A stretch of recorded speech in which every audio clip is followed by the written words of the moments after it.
Bien-aimés dans le Seigneur, aujourd'hui, 3 heures du soir, le Christ va donner sa vie pour toi, pour moi. Aujourd'hui, l'Église universelle, les chrétiens du monde célèbrent la passion du Christ et la vénération de la croix. Par son sang, par sa croix, Christ a vaincu la mort. Il ne s'agit pas de célébrer le dolorisme, mais plutôt la puissance de l'amour. Jusqu'où l'amour peut nous conduire.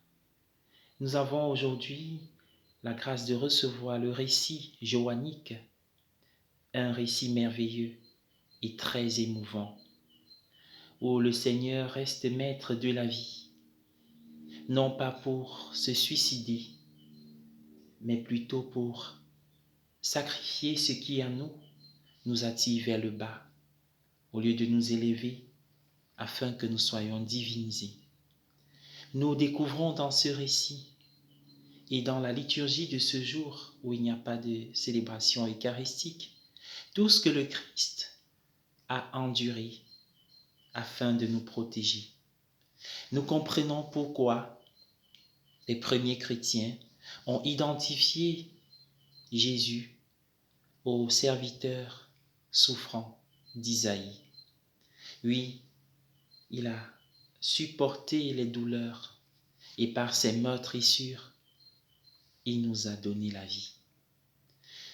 C'est toute la Sainte Trinité qui est louée, c'est Dieu un et trine qui est glorifié, même adoration et même gloire.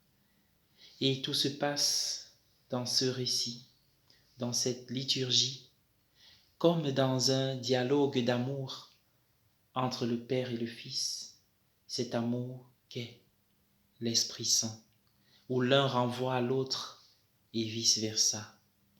Voyons donc un Père non pas assoiffé de sang, ou alors dont la colère ne peut être apaisée que par un sang.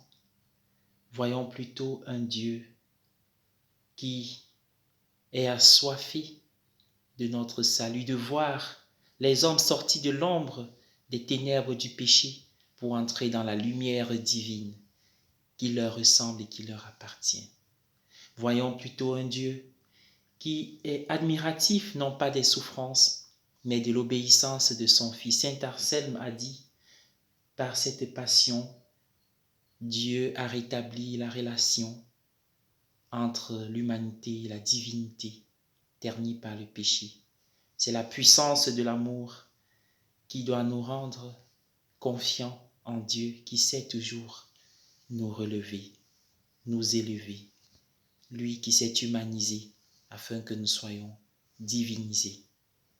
Que chacun d'entre nous laisse toute sa vie et les parties de son âme et de son corps être guéries par cet amour. Amen. Bonne journée à tous. Je vous aime. Père Omer Billy.